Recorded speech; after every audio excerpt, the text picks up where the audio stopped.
अस्सलाम वालेकुम, welcome to my channel learning with Zarbul. उम्मीद है आप सब खैरियत से होंगे। आज का हमारा न्यू टॉपिक है फ्यूचर कॉन्टीन्यूअस टेंस के बारे में। हम पहले बहुत से टेंसेस देख चुके, present, indefinite, past, future, present continuous, past continuous. तो आज हम देखेंगे फ्यूचर कॉन्टीन्यूअस।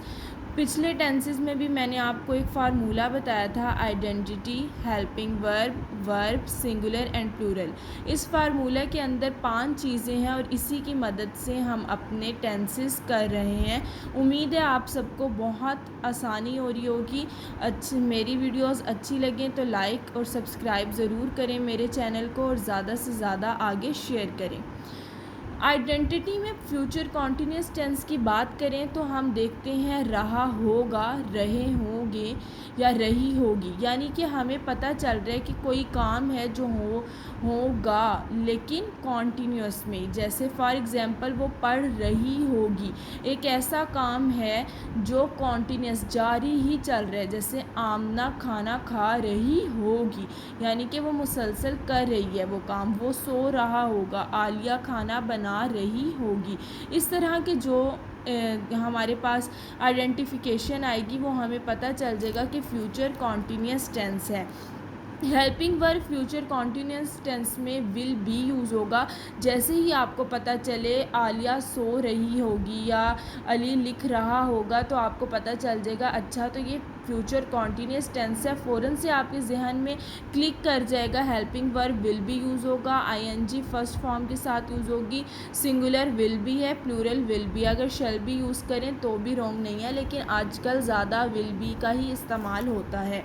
एग्ज़ाम्पल, मैं आपको एक एग्ज़ाम्पल की मदद से सिखाऊंगी। जैसे ही आप वीडियो देखा करें उसके बाद प्यारे बच्चे क्या किया करें कि अपनी कोई ना कोई जो बुक है आपके पास, ज़रूर कोई इंग्लिश की बुक होगी, उसमें से ऐसे ही फ़िक्रे निकाला करें, रीडिंग किया करें ज़्यादा से ज़्यादा। उर्दू की बुक लेके रीडिंग करें, आपको पता चले अच्छा तो ये बात बताई गई थी। ये वाला फ़िक्रा जो है ये प्रेजेंट का है, ये सिंपल प्रेजेंट है, ये पास्ट इंडेफिनेट है, कौन सा है। फ़ौरन से आप पूरे फार्मूला को रिमाइंड किया करें ज़रूर। बच्चा खेल रहा होगा, ठीक है। अब देखें होगा आ गया तो मतलब ये फ्यूचर कॉन्टीन्यूअस ही है। The kid will be playing. अब द किड बच्चे के लिए यूज़ हो गया, खेल के लिए प्ले करना था, लेकिन कॉन्टीन्यूअस है, हमें पता है ये कॉन्टीन्यूअस टेंस है तो इसमें आईएनजी का यूज़ होता है, तो हमने प्ले के साथ आईएनजी का इस्तेमाल कर दिया।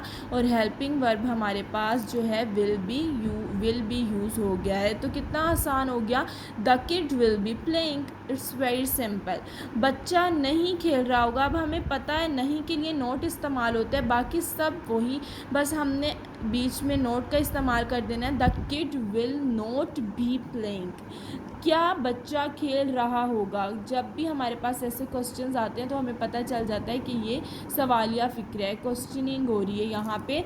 Will the kid be playing, इतनी आसान बात है हमारे पास। ये फ्यूचर कॉन्टीन्यूअस टेंस, कॉन्टीन्यूअस के जितने भी टेंसेस हैं वो वैसे भी बहुत आसान होते हैं। इसमें हमेशा वर्ब की फ़र्स्ट फॉर्म और आईएनजी का इस्तेमाल ज़रूर होता है। जितने भी कॉन्टीन्यूअस टेंसेस हैं आईएनजी का इस्तेमाल ज़रूर होगा। और आइडेंटिटी से आपने याद रखना है कि आइडेंटिटी क्या है और वर्ब क्या है, सिंगुलर कौन सा यूज़ करना है, प्लूरल कौन सा यूज़ करना है। और उसके साथ आप अगर ये प्रैक्टिस करेंगे तो बहुत आसानी से आपके टेंसेस हो जाएंगे। नई वीडियो के साथ मिलूँगी, अब तक के लिए अल्लाह हाफ़िज़।